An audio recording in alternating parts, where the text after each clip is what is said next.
Hello everyone, welcome back to Mindkit. आज के इस वीडियो में मैं आप लोग को माइनिंग मेथड के ऊपर जो भी गेट 2022 में क्वेश्चन पूछे गए हैं मैं उनको यहाँ पे डिस्कशन करूंगा। तो यहाँ पे जो माइनिंग मेथड से जो पहला क्वेश्चन है उसको देखते हैं। बोला है in a longwall face the full seam thickness of 3 metre is cut by shearer with web का cut web of depth 0.7 metre. The hauling speed of shearer during cutting is 12 metre per minute. The through cross section of AFC is 0.4 meter square. Average loading coefficient is 0.7. In order to evacuate coal from the phase without spillage, the speed of AFC in meter per second. ठीक है। तो यहाँ पे आपका question को मैं समझा देता हूँ ओवरऑल कहना क्या चाह रहा है। बोला है कि एक लॉन्ग वॉल फेस है जो कि सीरियल कट कर रहा है। ठीक है, जो सीम की थिकनेस है 3 मीटर है और जो वेव ऑफ डेप्थ है मतलब कितना अंदर तक कट कर रहा है 0.7 मीटर दिया हुआ है। हॉलिंग स्पीड दिया हुआ है जो ये सीरियल माउंटेड है एएफसी पे। उसकी जो स्पीड है कटिंग की स्पीड वो है 12 मीटर पर मिनट। और जो एएफसी नीचे लगा हुआ है, ठीक है, जिसके थ्रू कोड मेरा पास होके ट्रेवल होके आगे की ओर जा रहा है, उसका एरिया दिया हुआ है 0.4 metre square and loading coefficient भी दिया हुआ है 0.7। बोल रहा है कि बिना स्पिलेज के बताइए एफसी की स्पीड क्या होनी चाहिए। ठीक है, तो बात यहाँ पे सीधी सी समझ आ रही होगी कि मेरा जो सीरर जितना कोयला को कट कर रहा है उतना कोयला मेरा एफसी हैंडल कर ले, देन उस केस में मेरा कोयला स्पिलेज नहीं होगा। ठीक है, इट मीन्स अगर मेरा सीरर 1 सेकेंड में 1 केजी कोयला कट कर रहा है तो एएफसी की कैपेसिटी भी होनी चाहिए कि 1 सेकेंड में वो 1 केजी कोयला को हैंडल कर पाए, तब जाके उसमें स्पिलेज नहीं होगा, बिखराव नहीं होगा। समझ रहे हैं? अगर दोनों दोनों का कैपेसिटी अलग अलग रहा, मान लीजिए एक के वो 2 केजी सीरियल कट कर रहा है, 1 केजी हैंडल करने की एएफसी की कैपेसिटी है, देन वहां पे क्या होगा, आधा कोयला इधर गिरेगा। ठीक है, तो ऐसे आप समझ सकते हैं। तो इस क्वेश्चन में मैं यहाँ पे एज्यूम कर लोगे आपकी दोनों की कैपेसिटी अगर आपका इक्वल है तभी जाके यहाँ पे स्प्लिज नहीं होगा। तो यहाँ पे अगर आप चाहते हैं कि विदाउट, यहाँ पे लिखता हूँ मैं, विदाउट स्प्लिज क्या होना चाहिए, capacity of shearer equal to capacity of AFC. ठीक है, तो कैपेसिटी ऑफ shearer क्या होगा यहाँ पे। ठीक है, सीधी सी बात है, वैल्यू के फॉर्म पे कैपेसिटी को लिखते हैं तो यहाँ पे लिख लेते हैं हम लोग, क्या है आपका 3 × 0.7 वेव ऑफ डेप्थ है जितना अंदर तक कट कर रहा है। ठीक है, इनटू आपका कटिंग स्पीड भी दिया हुआ है 12 मीटर पर मिनट दिया हुआ है। ठीक है, इसको हम लोग पर सेकेंड कर लेते हैं तो इजी रहेगा आगे। ठीक है, तो ये वैल्यू आ गई मेरी क्यूबिक मीटर पर सेकेंड। और इधर क्या है आपका एफसी का एरिया दिया 0.4 metre square into loading coefficient है 0.7।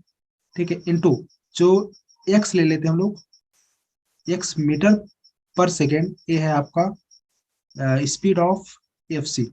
ठीक है, ठीक है, ये मेरा कैपेसिटी दिखा देगा एफसी का 0.4 into 0.7 into x. This is capacity of FC. So easily यहाँ पे देख पा रहे हैं कि आप ये दोनों यूनिट मीटर है, ये भी आपका कोफिशिएंट है तो कोई आपका ये भी मीटर ही हो, सॉरी मीटर स्क्वायर है और ये मीटर भी। ठीक है, तो यूनिट यूनिट तो आप समझ ही गए होंगे, सेम ही है, कोई दिक्कत नहीं है।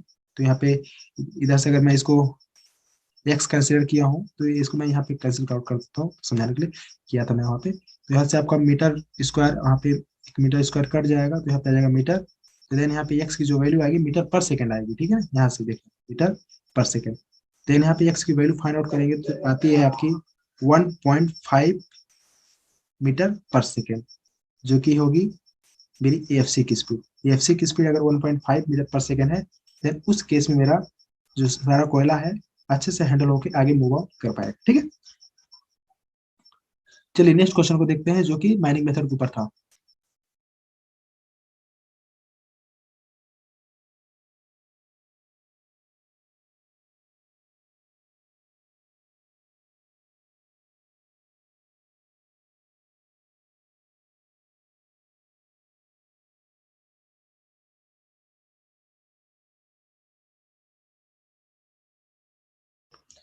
चलिए यहाँ पे जो नेक्स्ट क्वेश्चन है वो क्वेश्चन बोल रहा है in a board and pillar development panel heading of 4.4 meter into 2.5 meter are advanced using solid blasting. Average pull per round of blast is 1.5 meter. On the average, 12 phases are blasted per day. Density of coal is 1500 kg per cubic meter. The mine operates in 3 shifts. If average daily employment is 330 persons, labour productivity मतलब OMS पूछ रहा है ton में, ठीक है। तो simple सा question है, ओएमएस को पता है, सीधा सीधा क्वेश्चन है, तो आप लोग जानते ही होंगे ओएमएस क्या होता है।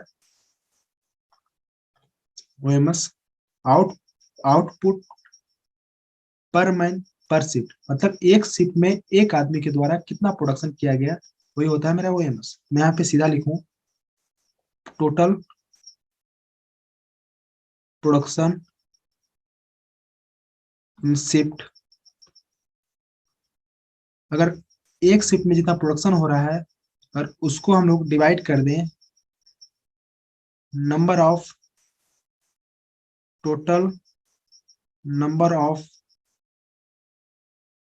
पर्सन इन शिफ्ट, एक शिफ्ट में कितना पर्सन आपका है, देन वहां पे मेरा ओएमएस आ जाएगा। सीधा इस फार्मूला इस क्वेश्चन था, ठीक है, 2 मार्क्स का क्वेश्चन था। देखते हैं टोटल प्रोडक्शन इन शिफ्ट क्या हो जाएगा। देखिए आपका क्या कर रहा है, दिन में 3 शिफ्ट चल रहा है, तो मैं दिन का निकाल लेता हूँ, एक दिन में कितना प्रोडक्शन हो रहा है। देखिए 4.4 इंटू 2.5 इंटू 1.2 ए वैल्यूम हो गया, ठीक है।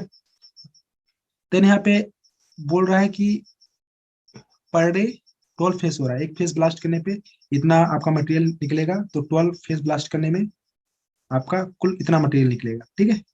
देन इसको इसका डेंसिटी भी दिया है 1500 kg, तो इसको हम लोग 1.5 लिख सकते हैं, जो कि आपका टन पर क्यूबिक आ जाएगा, ठीक है।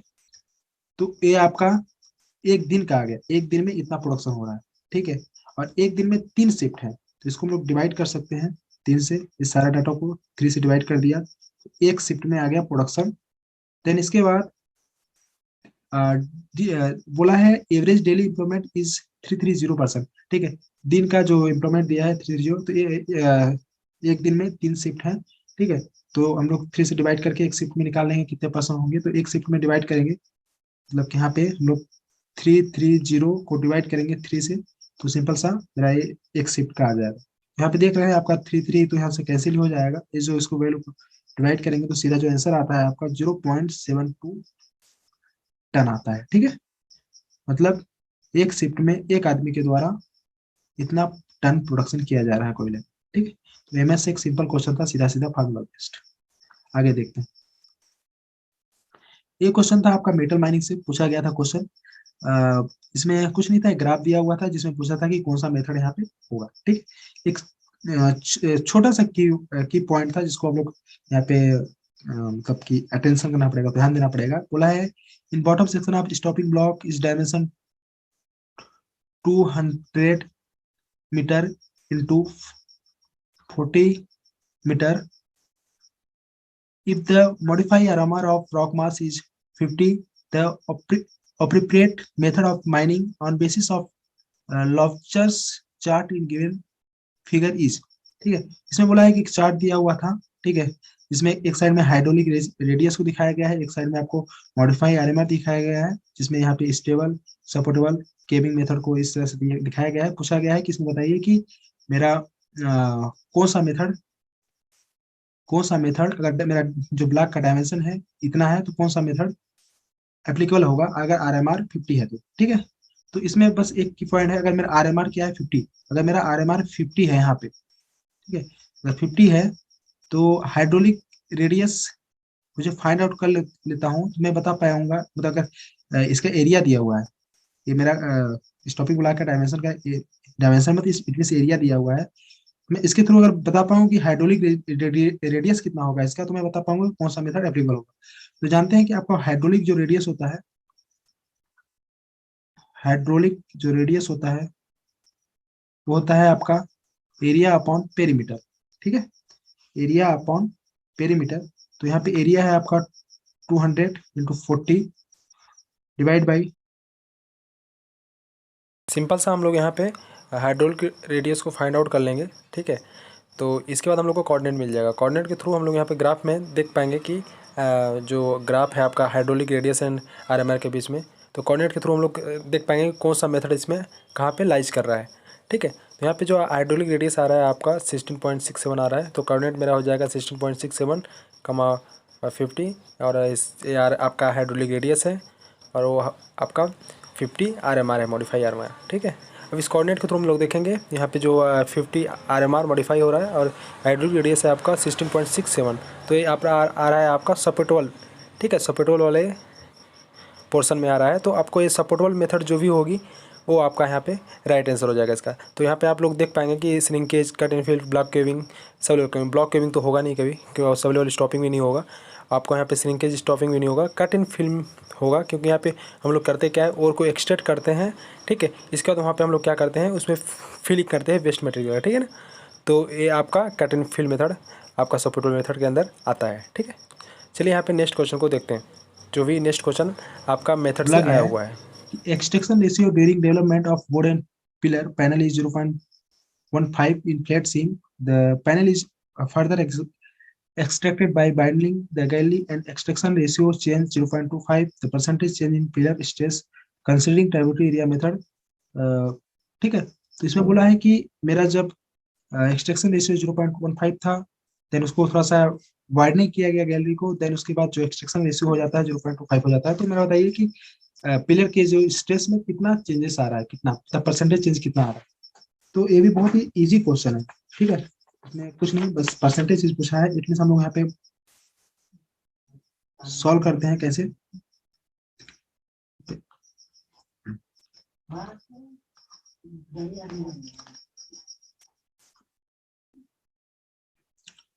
यहाँ पे इसका सोल्यूशन होगा आपका, मैं यहाँ पे पहला केस लेता हूँ, इट मीन यहाँ पे मैं S1 लेता हूँ, ठीक है।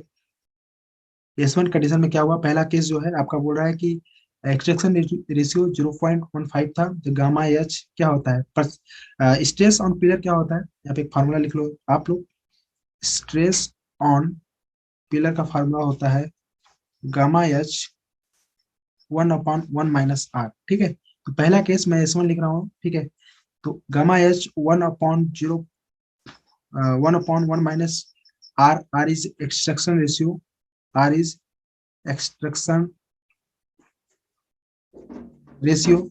सो एक्सट्रैक्शन रेशियो कितना दिया है पहले केस में 0.15, ठीक है। देन S1 यहाँ पे क्या आ जा रहा है, गामा एच, सॉल्व करोगे तो गामा एच ये आपका आएगा 1.176, ठीक है।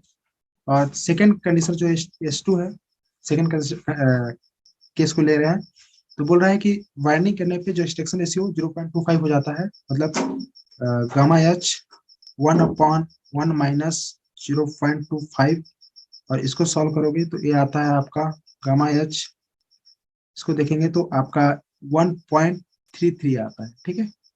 ये आ गया S2। तो ये आपका पहला केस। दूसरा केस, इनमें परसेंटेज चेंज कितना हो रहा है मेरे को ये निकालना है। इट मीन्स क्या निकालना है, percentage change in pillar stress क्या हो जाएगा, final minus initial upon initial, ठीक है, इंटू 100 क्या हो जाएगा। यहाँ पे S2 क्या है, 1.33 gamma H minus 1.176 gamma H divided by S1 gamma H, तो 1.176 गामा एच, ठीक है। इस तरह से कुछ आ रहा है इसके वैल्यू। इसको सॉल्व करोगे तो गामा एच तो निकल के आपका कैंसिल हो जाएगा। जो इसका सॉल्व करने पे जो इसका कैलकुलेशन आ रहा है, ठीक है, वो आएगा आपका यहाँ पे 13.35, ठीक है। इतना परसेंट आपका परसेंटेज चेंज आ रहा है पिलर की स्ट्रेस में, ठीक है। तो सिंपल सा क्वेश्चन था, ज्यादा कुछ नहीं था, एक आपको एक फार्मूला बस दिमाग में कंसिडर करना था कि स्ट्रेस ऑन पिलर क्या होता है, ठीक है। इसके बाद जो नेक्स्ट क्वेश्चन था माइनिंग मेथड से, वो था आपका एक सिंपल सा क्वेश्चन था। इसमें आपको मैचिंग था, matching the machine with the component. तो यहाँ पे आप लोग देख लीजिए इसको। कंटिन्यूअस माइनर जो है, कंटिन्यूअस माइनर में कंपोनेंट कौन सा यूज होता है आपका यहाँ पे, लोडिंग एप्रॉन, ठीक है। यहाँ पे जो लोडिंग एप्रॉन कटिंग हमारे जो कोई कट करती है, जो लोड करती है, तो इसमें लोडिंग एप्रॉन होता है, ठीक है। ये आपका लोडिंग एप्रॉन हो जाएगा, लोडिंग एप्रॉन इसका हो जाएगा लोडिंग एप्रॉन। जैक हैमर में राइफल बार लगा रहता है, जो आपका जैक हैमर जैसे देखते होंगे, आपका ये जैक हैमर है, ठीक है। जैक हैमर है, तो इसका जो नीचे वाला एक राइफल की तरह, जो कि रॉक को कट करता है, टक टक के, जो एक राइफल टाइप में निकला रहता है ना रॉड, उसी को हम लोग राइफल बार बोलते हैं, वो जैक हैमर में लगा रहता है। तो इसका जैक हैमर का राइफल बार। एएफसी का क्या हो जाएगा, फ्लाइट बार हो जाएगा। एएफसी का हो जाएगा फ्लाइट बार। एएफसी जो मेरा लॉन्ग बार फेस पे जो एएफसी रहती है, उसमें क्या रहता है, फ्लाइट के फॉर्म में ही मेरा फ्लाइट बार, एक फ्लाइट बार कुछ इस तरह से रहेगा, कुछ इस तरह से ऐसे करके नंबर ऑफ फ्लाइट के थ्रू वो जुड़ के एएफसी बना होता है, ठीक है। तो इसका एक कंपोनेंट हो गया फ्लाइट बार एएफसी का। सेल सपोर्ट का लेमनी स्केट लिंक, ठीक है, ये हो जाएगा आपका। सिंपल सा मैचिंग था, ठीक है। तो आई थिंक ये बन भी गया होगा। ये इसका आंसर होगा आपका ऑप्शन पी का ए, क्यू का 4, और आर का आई, और एस का 2, ठीक है। तो माइनिंग मेथड से आपका यही 5 क्वेश्चन आए थे, जो कि जिनका लेवल मॉडरेट टू इजी था, ज़्यादा टफ क्वेश्चन नहीं थे। और हम आपको नए वीडियो में नए सोल्यूशन के साथ मिलेंगे। तब तक के लिए जय Hind. Thank you everyone for